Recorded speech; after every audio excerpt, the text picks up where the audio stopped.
Hey, today we want to talk about the 5 key terms that are important for any new investor to understand when they're thinking about investing in real estate.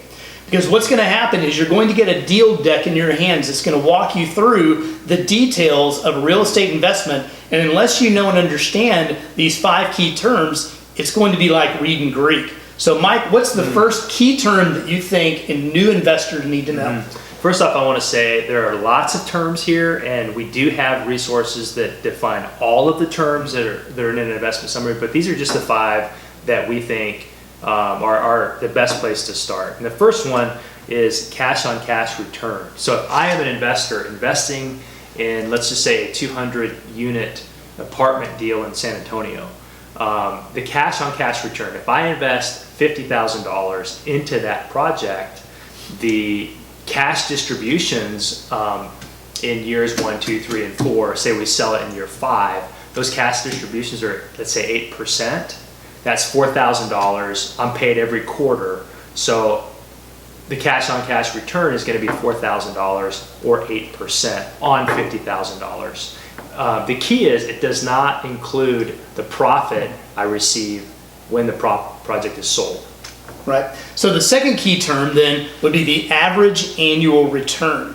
You take all the money that you've earned in the course of this investment, that is all the dividends plus the windfall that comes from the sale of the property at the end, and you divide what you've earned by the profit, and you've received an average annual return year in and year out. Okay. Now the number that we target is between 17 and 22%. Okay, so the next one is the equity multiple, is simply the factor by which my equity is multiplying over time.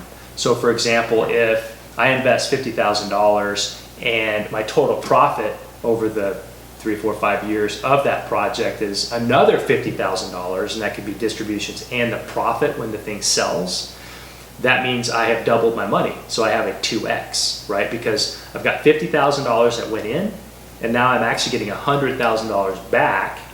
So the math is simply $100,000 divided by $50,000, which gives me a 2x. That's the equity multiple. So the next one is the pref rate, or it's also commonly known as a preferred rate. And all that means is this, that the investor receives 8% before the operator gets paid. In other words, the first 8% of profit goes straight to the investors.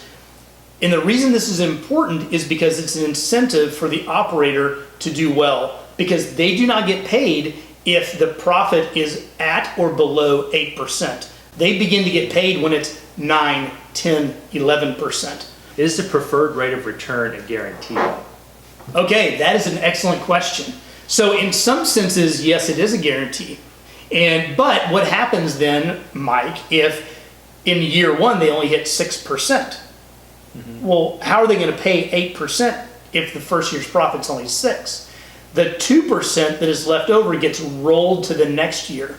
So the preferred rate goes from 8% to 10% in year 2 if they did not accomplish that 8% in year 1. So typically on the deals that we handle, there is a rolling preferred rate that aggregates over time so that the investor is always guaranteed the first fruits of the labor of that property. Great question. Okay, so the next one is the net operating income, often referred to as NOI.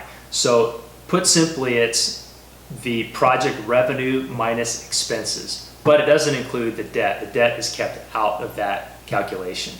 It's going to determine the value of the project, and that's something we want to see increasing over time. Now, in another video, we'll talk about capitalization rates and how that value is calculated. But for now, the net operating income, just put simply, just like my home budget, I've got revenue minus expenses. That's what we're dealing with NOI.